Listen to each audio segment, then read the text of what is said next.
Well, let's bow in prayer. Father, once again, as we take your word into our hands, we open our hearts to what you would say to us, and we ask that you will speak to us by your Holy Spirit, and that we will be willing to hear what your word has to say and what the Spirit has to say to the churches through your word. We pray in Jesus' name. Amen. Well, I think our topic this afternoon is A Woman Rides the Beast. I'm getting ready to write a book with that title, and my publisher doesn't like it. They think it sounds a little bit too provocative, although it is biblical. So it might not be a good title, I don't know. But let's turn to Revelation 17, where we find this woman, and see what we can learn.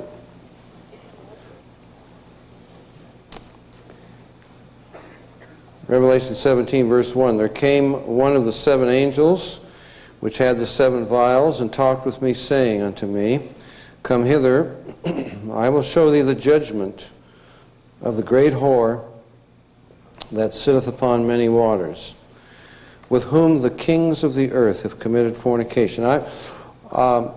You're going to see a woman here, and just to be blunt about it, there are 5 identifying characteristics of this woman.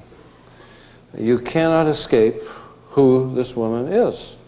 You just can't escape it if you're going to be honest about it. This is the first identifying characteristic. She has committed fornication with the kings of this earth. Now that's interesting. Not adultery. God accused his people of adultery because of worshiping idols. Christ said, I have espoused you unto, Paul said to the Corinthians, I have espoused you unto Christ as a chaste virgin. We're talking about spiritual adultery, spiritual fornication. She's not the real bride. She's not really married to him. So it's not adultery, it's fornication. But she pretends to be the bride of Christ. Otherwise, this language is meaningless. Fornication with the kings of the earth. What's wrong with being in bed with the kings of the earth? Nothing wrong with that, you know. If you're one of the kings, if you're particularly in the day in which we live, they're talking about the whole world being united, a one world religion, all the governments of the world getting together. What could be wrong with that? Well, but this woman claims to be the bride of Christ, claims to belong to him, and you remember what Jesus said to his disciples in John 15, if you were of the world would love its own. But because you are not of this world, but I've chosen you out of the world, therefore the world hates you. The servant isn't greater than his Lord. If they crucified me, they killed me, what do you think they're going to do to you if you are true to me? There's a difference between the church and the world. Here's something, a woman that claims to represent, it's representative of the church, the true church of Christ, but it's in bed with the kings of this earth. Okay? Number 1, identifying characteristic. He carried me away in the Spirit, verse 3.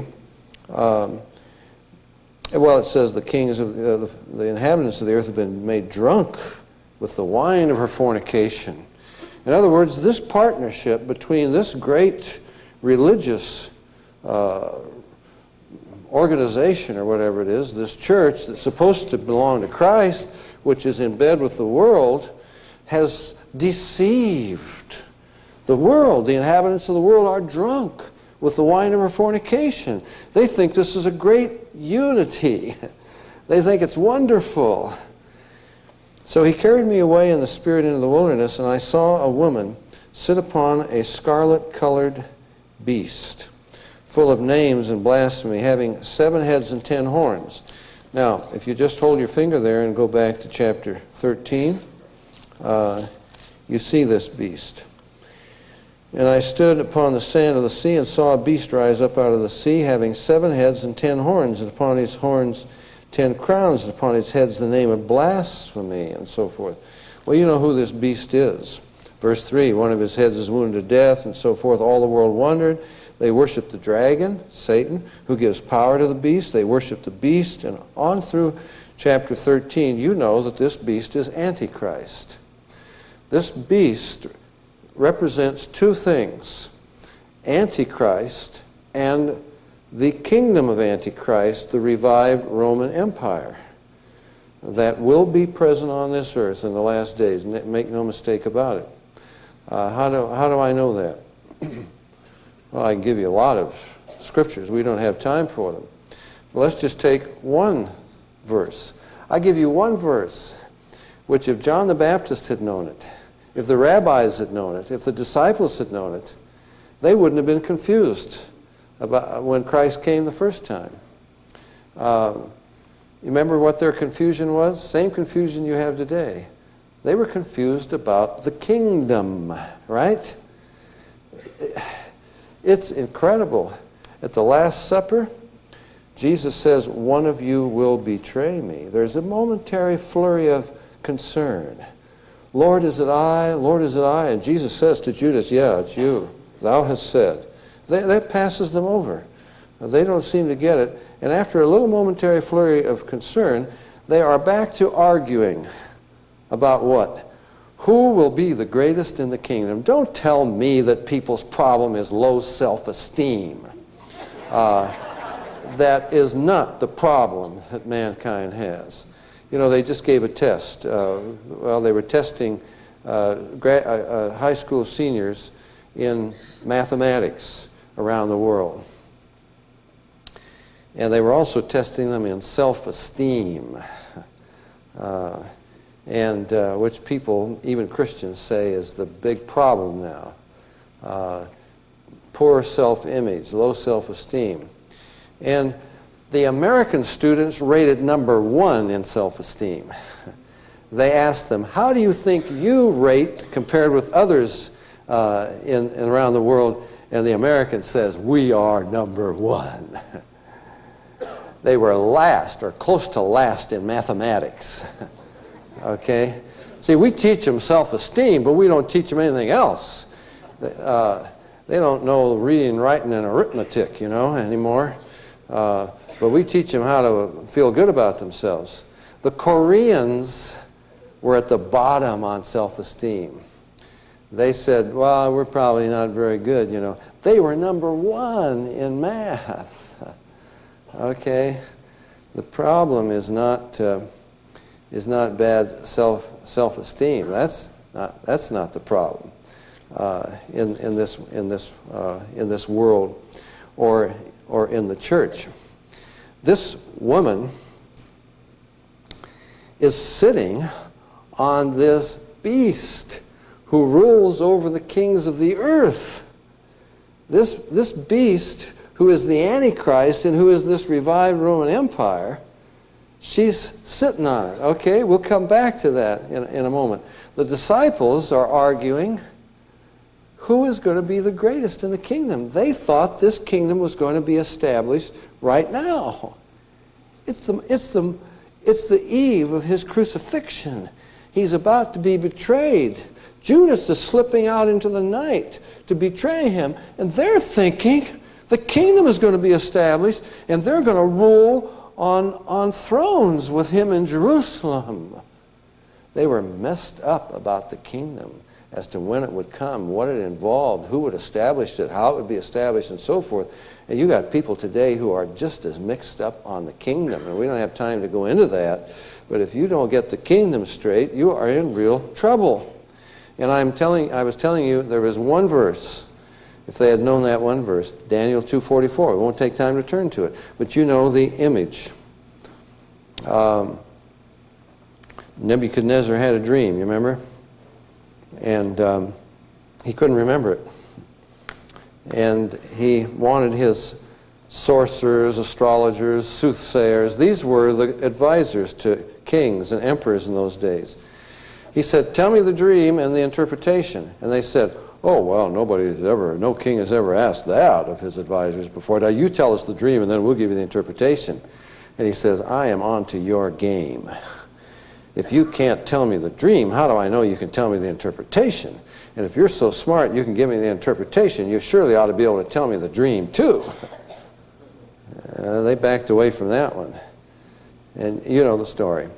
And Daniel, when he heard that the king was going to kill all of the wise men, and Daniel was one of them, he said, there's a God in heaven who reveals secrets, and I will pray to him, and he will reveal the secret. And he did.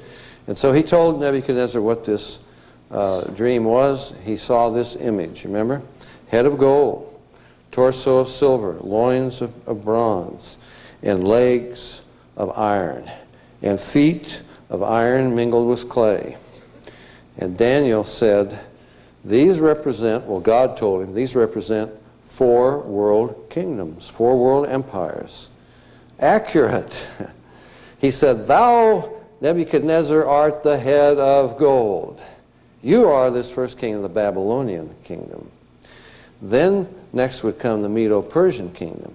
Then the Grecian kingdom. Then the Roman Empire. Interesting. You know that the Roman Empire was divided in two legs.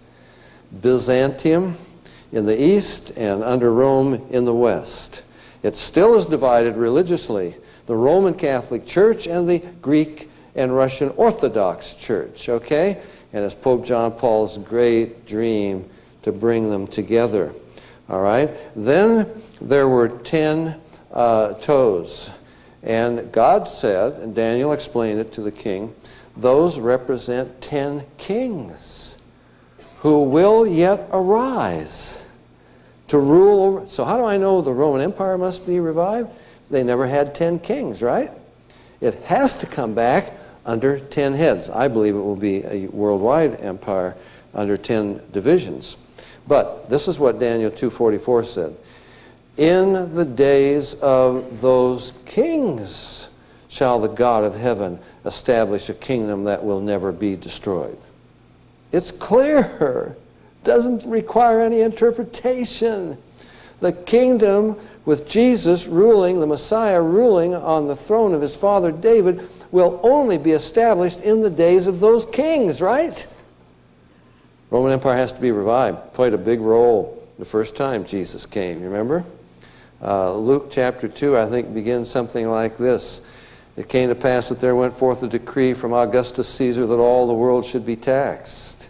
And you know, because of that decree from a Roman emperor, Mary and Joseph ended up in Bethlehem because they had to go back to the town of his birth, of his family, in time for Jesus to be born in Bethlehem of Judea to fulfill Micah 5:2, right? And you know that he was crucified. That was the Roman means of execution. The Roman Empire played a key role in his birth and in his death. And we had it quoted last night, Daniel 9:28 or thereabouts, 27:28. It says, the people of the prince who will come will destroy the sanctuary and the city.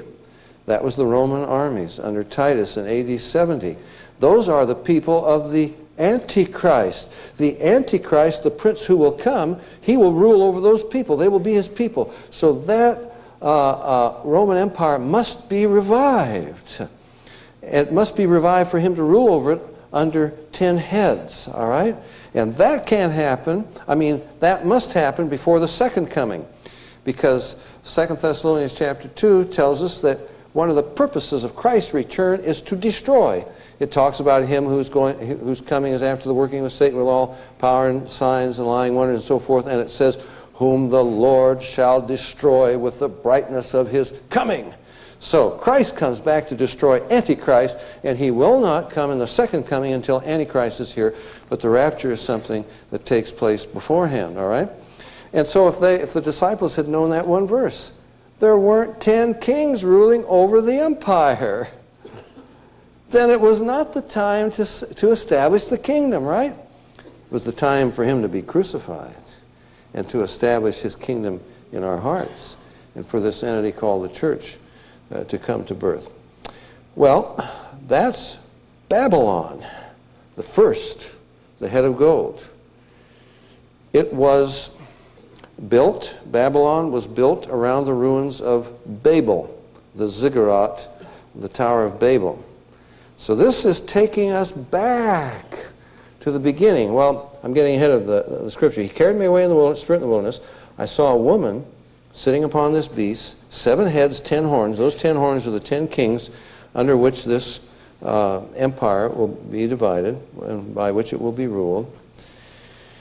And upon her, she has a cup full of abominations, the filthiness of her fornication. Upon her forehead was a name written, Mystery, Babylon the Great, the mother of harlots and abominations of the earth. This is taking us back to Babel, back to Babylon.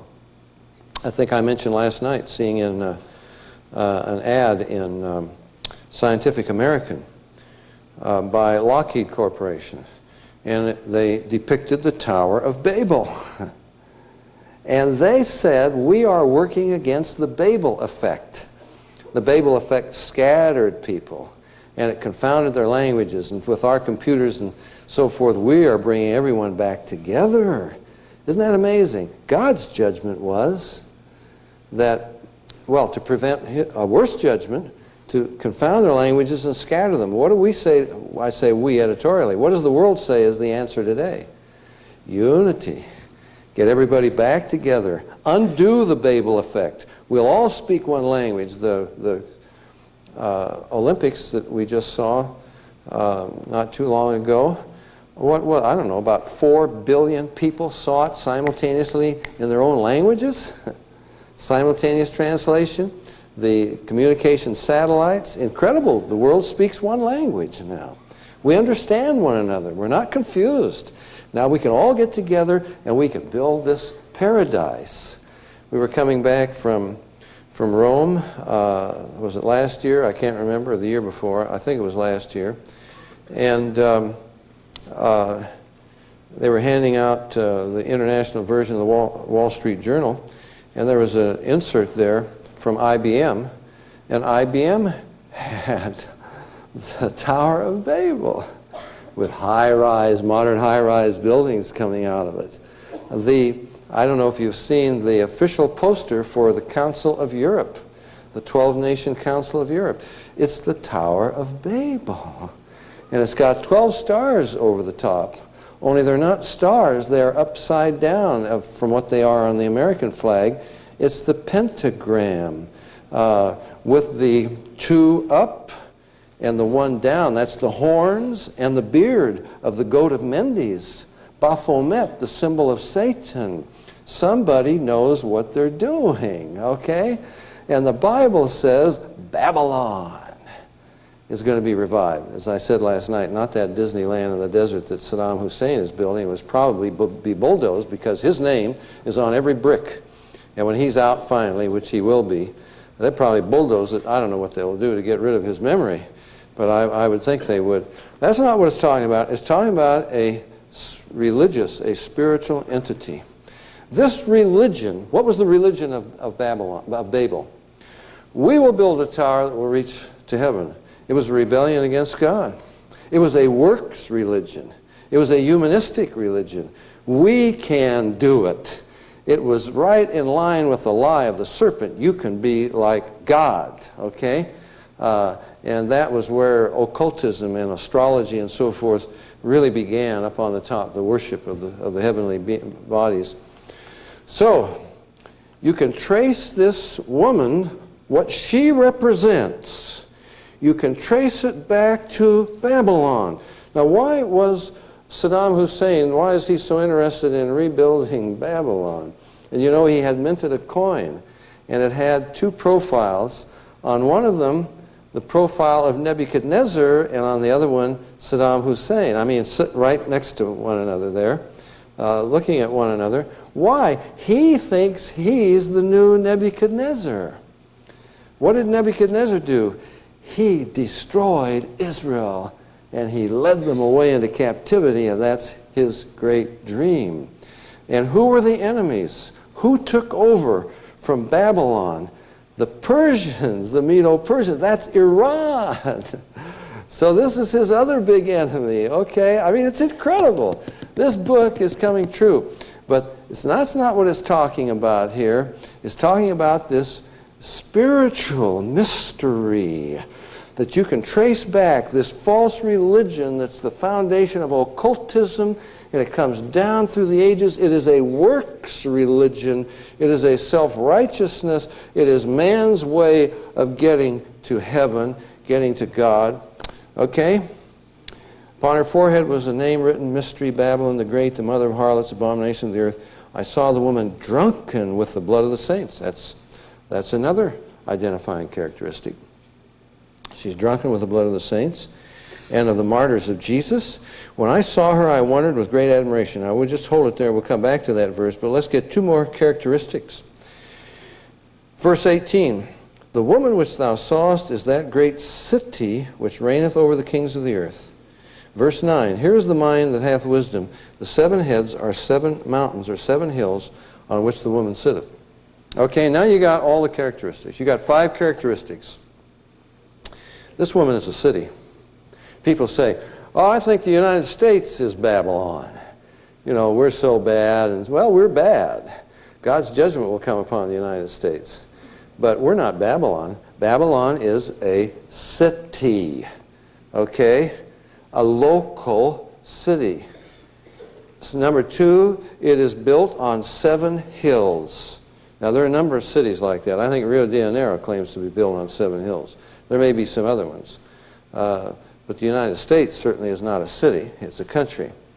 Washington isn't built on 7 hills. Neither is New York, where the United Nations is. Some people say, well, maybe it's the United Nations. It's New York and the United Nations. No, wait a minute. It's a city built on 7 hills.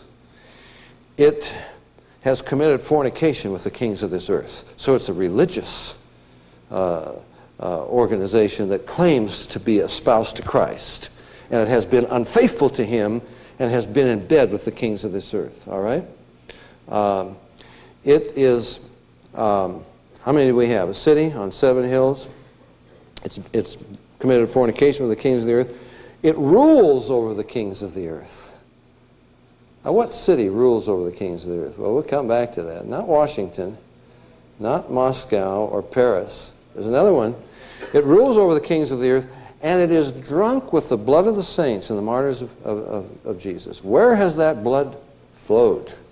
We're talking about Rome. I mean, you can't escape it. I mean, I'm not an anti-Catholic trying to read something into this. Now, I'm not saying that the Catholic Church is all that is held in view here. It is the false religious system of this world that has come together in a great ecumenical movement in the last days, but its headquarters is at Rome. Who is the greatest ecumenist in history? John Paul II. You can't escape it. And in the book he held up, Global Peace and the Rise of Antichrist, which I had a couple hundred of them ordered to come here, and instead they sent me 240 of somebody else's book, a book I never even heard of. So sorry about that. But I quote John Paul II. For example, when he was in India, he went to India, he said, we haven't come here to teach you Hindus anything. We've come here to learn from your rich spiritual heritage. John Paul II, when he spoke to Hindu audiences at the University of Calcutta, the University of New Delhi, he said, what India has to offer to this world is a spiritual vision of man. And the world does well to give heed to this.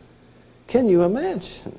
Commending Hinduism, the spiritual vision of man that Hinduism has given to this world, is anything but biblical. He gathered together in 1986 in Assisi, you remember, Italy, to pray for peace. He had 160 of the leaders of the world's 12 major religions.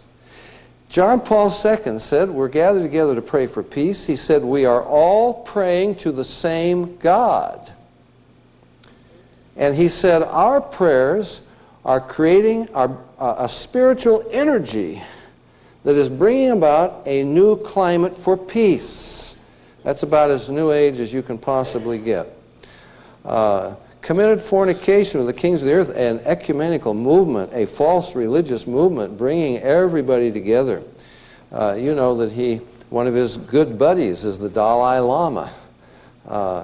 And they have been together a number of times. And they're working together for peace. I don't know if you get the Catholic World. It's a very slick magazine. I'm not saying that it's official. It doesn't come from the Vatican, but it certainly represents what an awful lot of Catholics believe. The Vatican hasn't stopped it from being published. They had an entire issue on Buddhism. One of their articles was titled, "Buddha Revered as a Christian Saint." Okay? You got an ecumenism going on like nothing you could imagine. They had an entire issue in the Catholic world on the New Age. Not one word of anything wrong with the New Age, but what a challenge it was to Christianity and how we could learn from it and so forth. There is a false religious system that is being put together, and the leader, the one who condones it and the one who has the power to bring it all together, has his headquarters at this city on 7 hills. All right? Does it rule over the kings of the earth?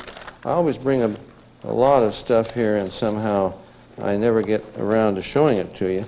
See if I can find a little bit. I had the magazine, but unfortunately this is just a Xerox copy out of Columbia, the Knights of Columbus magazine.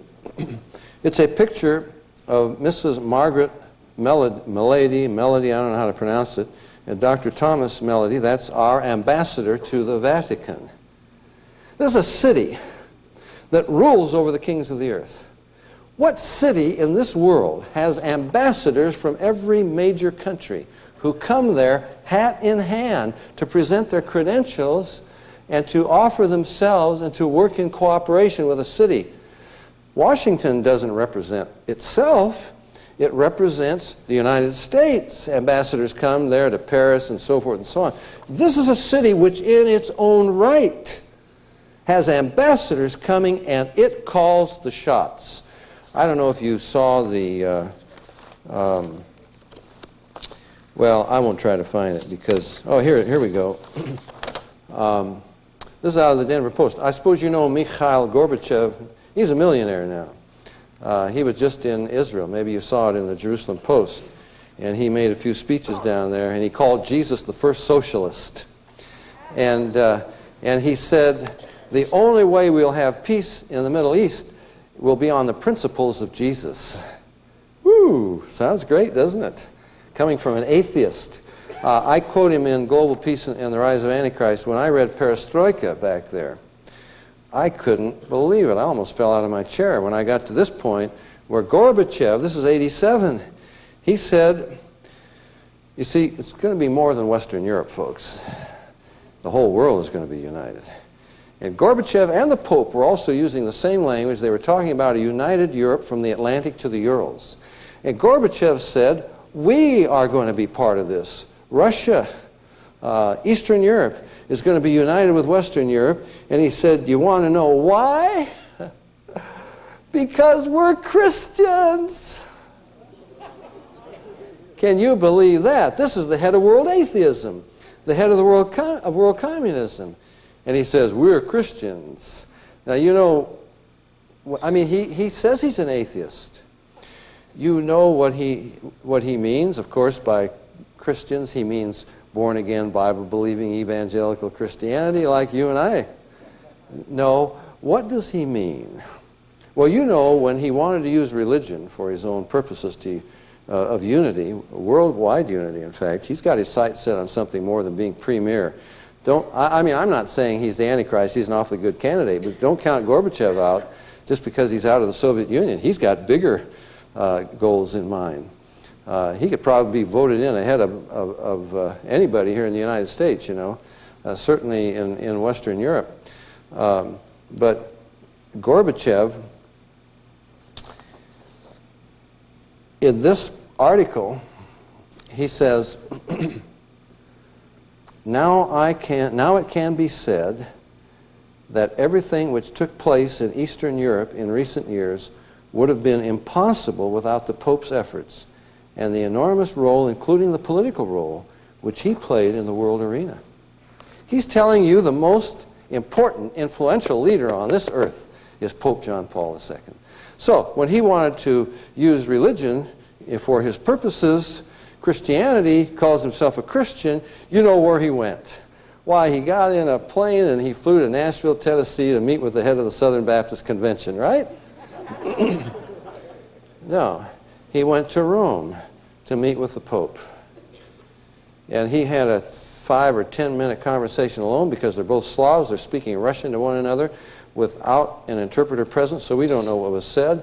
But we do know that when he came out from that private audience with the Pope, he introduced the Pope to his wife, Raisa, who also is an atheist.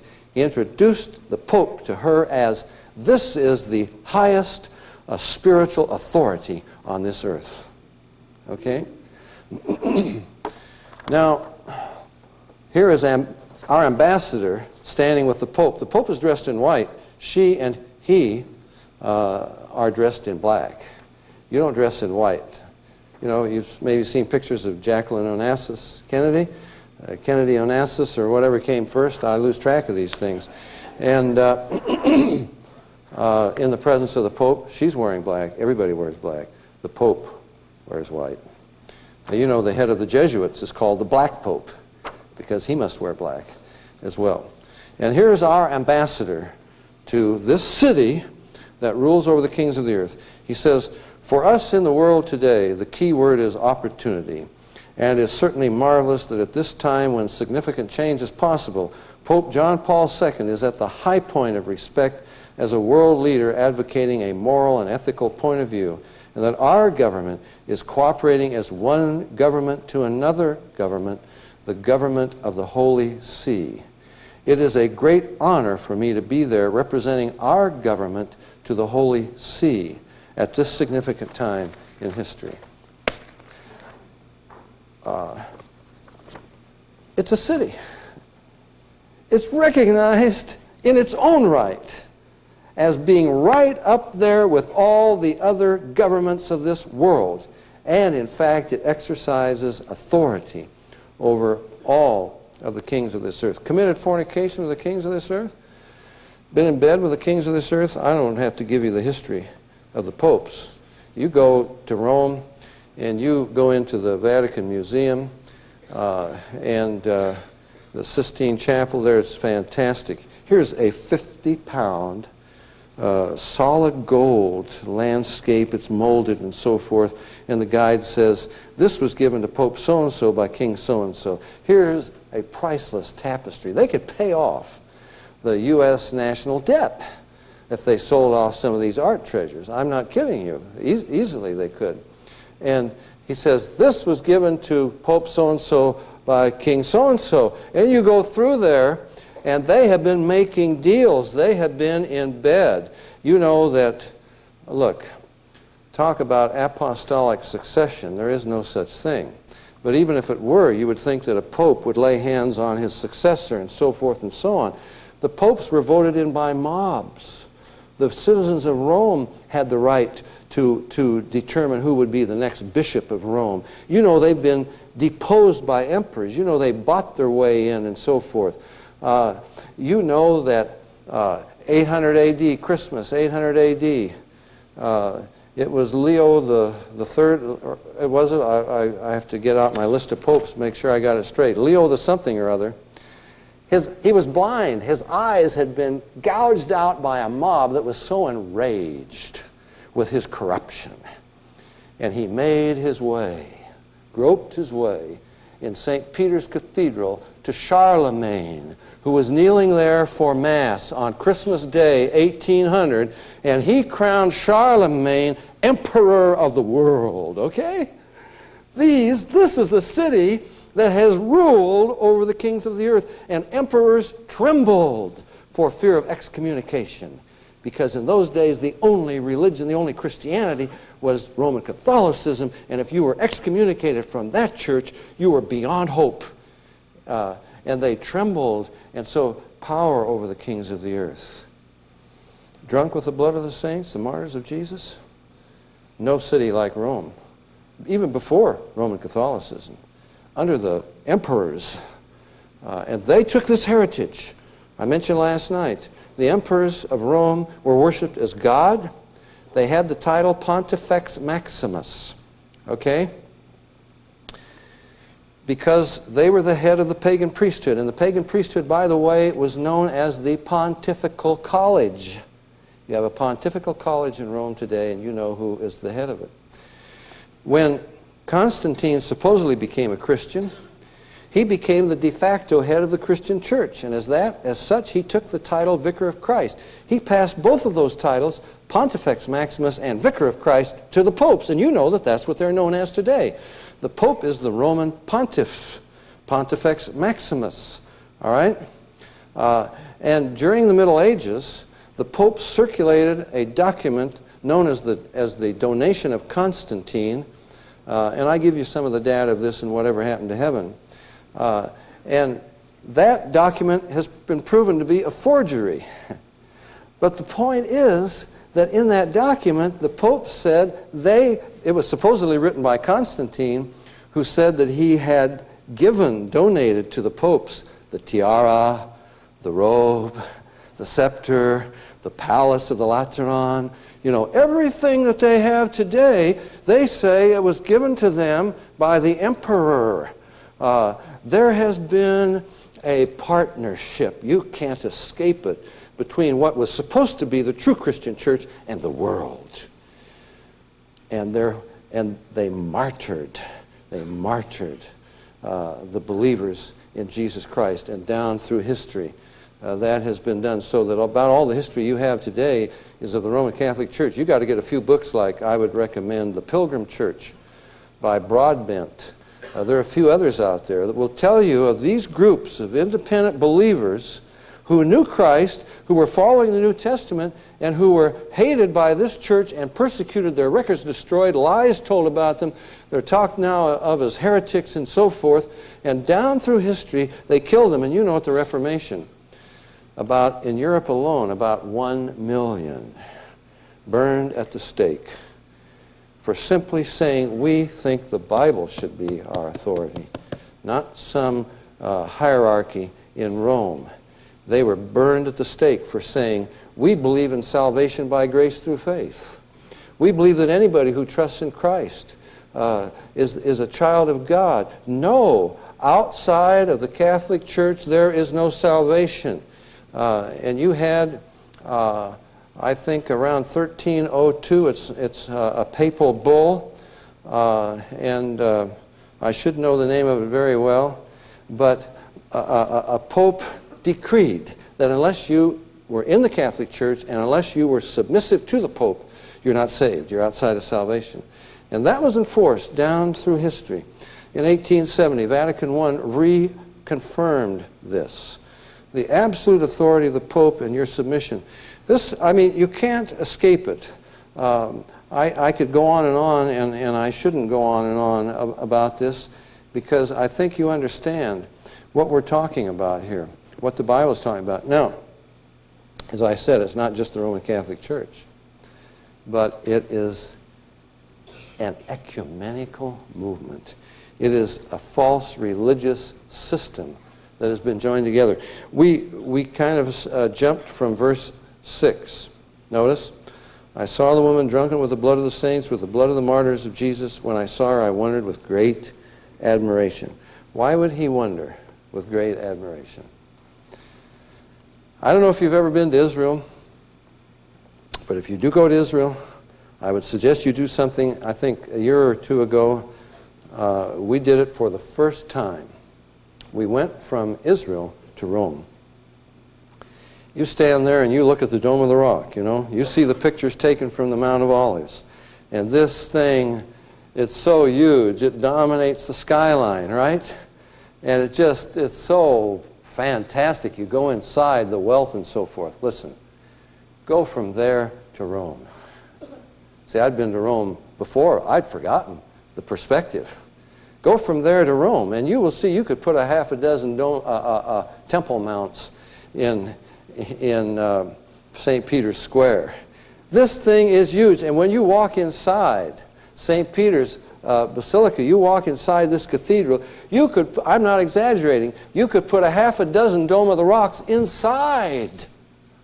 Inside. The wealth, the power. I think John is staggered. All John knew was what he wrote it. I quoted it from John 15. If you were of the world would love its own. Because you're not of the world, I've chosen you out of the world hates you. That's all Jesus promised us as his disciples, right? He didn't promise you you'd float to heaven on a pink miracle cloud, you know. He didn't promise you immunity from suffering and persecution. He never promised you that. All he promised you was you would be hated and persecuted and killed like he was, okay? And Jesus said, "Fear not, little flock." I think in Whatever Happened to Heaven, I quote the words of Annika Jantz, the night before her martyrdom, the heritage she left for her 2 young children. This is a young mother in Holland who was burned at the stake because she believed the Bible. And she said something like this: wherever you find a small flock of hated and despised people, follow them. Be with them, because that's where Jesus is. That's what he offered us. And that's all John knew, was this hated, despised little group of followers of Jesus who all they could look forward to was being persecuted and crucified like he was. And suddenly he's given this vision that this little flock, that claims this little church, has suddenly metamorphosed into a huge worldwide organization that controls the kings of the earth, that has wealth beyond comprehension. He is staggered by this. It's staggering. Go over there and take a look. Go to Rome. If the Lord leads you to spend your vacation funds in that direction. But I said it's not just the Catholic Church. There's a whole ecumenical movement out there. And let me just give you a little taste of it. The deception is so incredible. I am almost afraid to read some of these things. Here's the New Age and the Second Coming of Christ from Body, Mind, and Spirit. Ooh, this is powerful stuff. Jesus didn't call us to worship him or even to be Christians. He called us to follow his example and become like him. Now we're talking about, remember we said Antichrist claims to be Christ. His followers are Christians.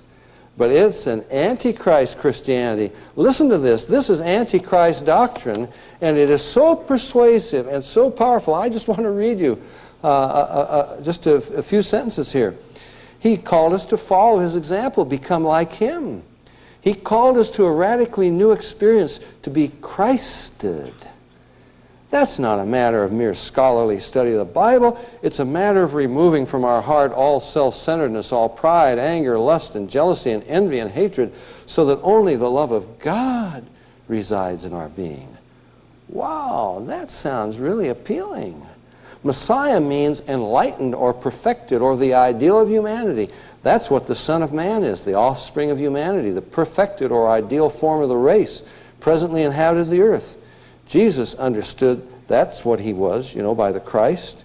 You've got to get all childish dependence, get rid of all childish dependence on a magical Savior who'll do it for you.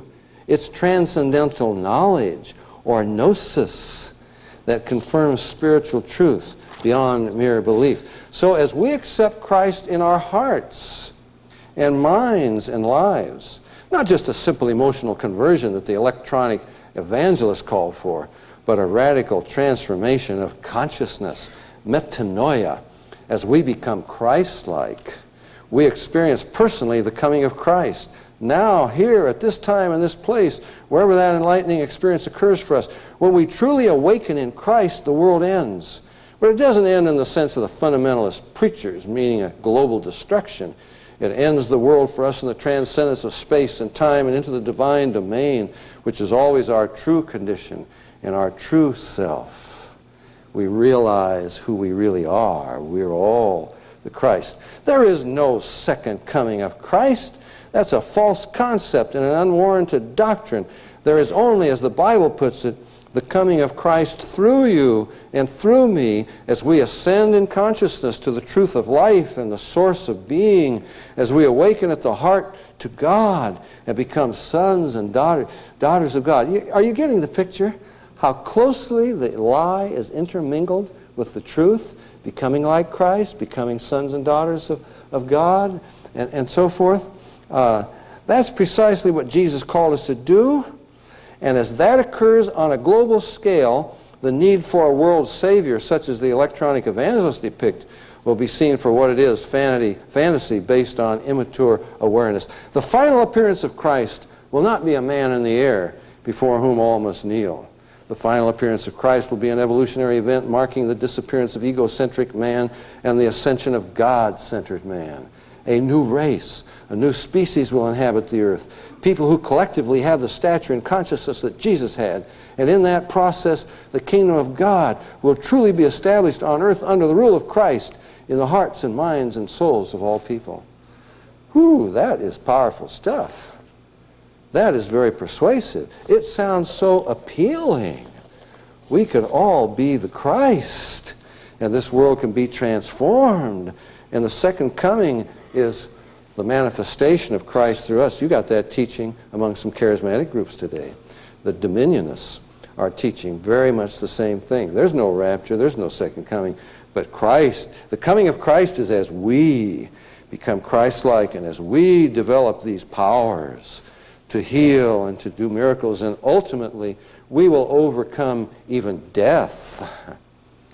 This is what Earl Paul teaches, for example. He takes a verse.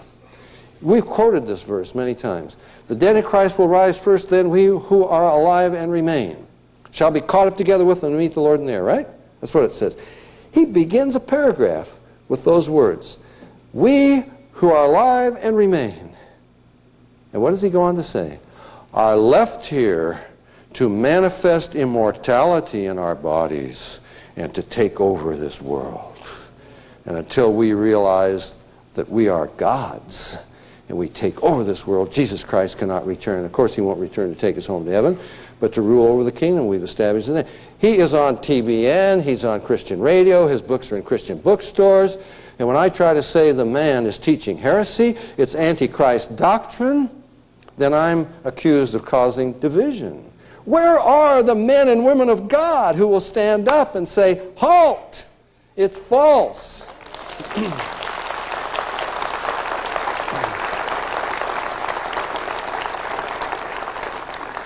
Kenneth Copeland stands before a huge audience, and prophecy, Christ speaks through him. And what does this Jesus, this Christ say? He says, I'm not quoting him exactly, but you'll find it, I think, in Believer's Voice of Victory, February 1987, page 9. If you want to look, if you want to look it up. And he says, this Christ says, don't be upset when people accuse you of claiming to be God. They accuse me of that. Wouldn't they accuse you? Well, I'll give you a good reason. Jesus is God and I'm not. And then this Christ goes on to say, but I never claimed to be God. I only claim to be a man through whom God works. We have a blatant denial of the deity of Jesus Christ through a man who claims to be a prophet and supposedly Christ is speaking through him. And nobody in the audience of 1,000 stands up and says, heresy! It's published in his magazine. The editor doesn't catch it. The people out there don't write in. There ought to be clouds of letters saying this is false teaching. So we are heading toward this great oneness of religion. Under the Vatican, there's a unity with Rome. Somebody was asking me about the Full Gospel Businessmen's Fellowship. They've done some good. They've done a lot of harm. I don't know if we have any FGBMFIers here. But you know, in their last, in 1991, their international convention in Orlando, they had a Catholic priest, John Bertolucci, was one of their keynote speakers. And he indicted the audience. He said, anybody of you out there who have identified the Catholic Church with this whore of Babylon, you better repent. And he got a standing ovation for this. There is a partnership now. The evangelicals are joining with the Roman Catholic Church to evangelize the world. Whatever happened to the Reformation? Suddenly it doesn't matter anymore. Paul Crouch on Trinity Broadcasting Network says, we believe the same thing they believe. Benny Hinn says it also. And they condemn to hell what they call the heresy hunters, people like me. I don't know if you heard it on TBN, where Paul Crouch was out of control for about 10 minutes. And he said, you heresy hunters. Well, Kenneth Copeland has said, we will come together in the unity of the faith when we give up our silly doctrinal demands. He said, doctrine divides. Wait a minute. We are united on what we believe. And Paul Crouch said, you heresy hunters, pardon me, I'm quoting him verbatim. He said, you can go to hell. And he said, if God doesn't kill you first, I will. And Benny Hinn says he's been looking for a verse in the Bible that would justify him killing people like me. I mean, that is so irresponsible to make statements, because we got kooks out there who all they need is a little justification. And Benny Hinn says, I'm looking for a Holy Spirit machine gun and I'll mow you down, you know. Paul Crouch says, you heresy hunters, don't you come near me. I don't want to see your ugly face. This is incredible. We have a false Christianity now that is being promoted, it's being accepted, it's being embraced. I mean, I've got so much stuff here that I was going to share with you, but we don't have time to do it. Here's a pastor who's writing. He went to a World Council of Churches conference here in New York. It was held at Auburn under the auspices of Auburn Theological Seminary in New York. He says, I'm just quoting him, I knew we were in trouble when our first worship celebration found us outdoors at a garden pool offering prayers and water libations to the seven spirits of the seven directions of the universe. O Spirit of the North, blow upon us, and so forth. He says there was the outright denial of the doctrine of the Trinity, Father, Son, and Spirit. That's not the name of God, but an archaic symbol for God, so loaded with classical Western sexism and images of oppression, it must be abandoned in favor of something more palatable.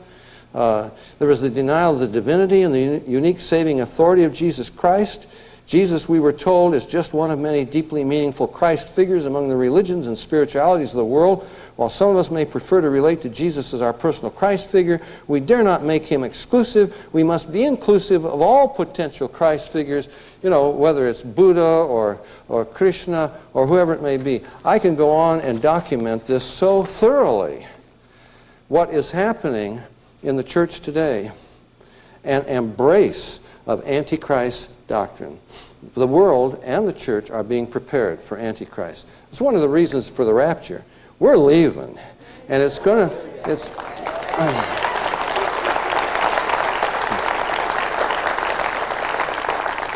you see, if we were here, we would identify and we would expose the Antichrist, and we would oppose him, and we would be killed.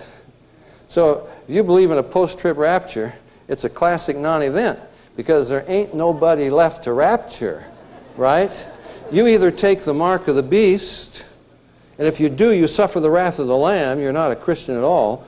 If you don't, and you don't bow down and worship his image, not only can't you buy and sell, you are killed.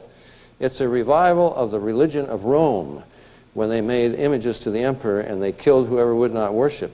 I mean, there isn't anybody left to be raptured at the end of the Great Tribulation, because the saints, those who come to Christ during that time, the believers on Jesus, they've been killed. They've paid for it with their blood. We're raptured out of here, and what is left? An apostate bride of the Antichrist that is only too happy to be part of this great ecumenical movement that's going to bring about a peace in the Middle East, going to bring about universal peace for mankind. It's going to rescue us from ecological disaster.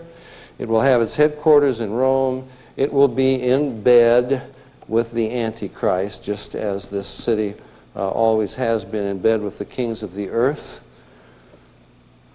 Doesn't mean that we're anti-Catholics. I had a letter from a Catholic charismatic bookstore, and they said, "We got your book, Whatever Happened to Heaven. We thought it would be about heaven, and we found it was filled with your anti-Catholic prejudices." And we have customers who are charismatic Catholics, and they're upset by this book, and it was written to my publisher, we want to send it back.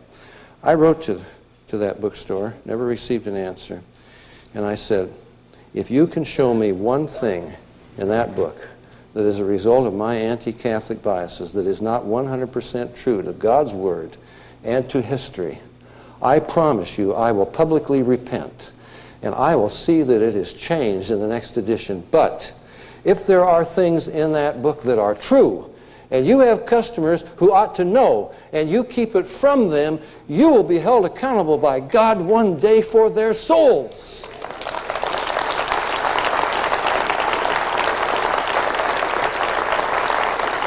See, we're not talking about somebody's prejudices, my opinion, your opinion. We're talking about what does the Word of God say, and the eternal destiny of souls is at stake, and we better stand for what is true and what is right according to God's Word.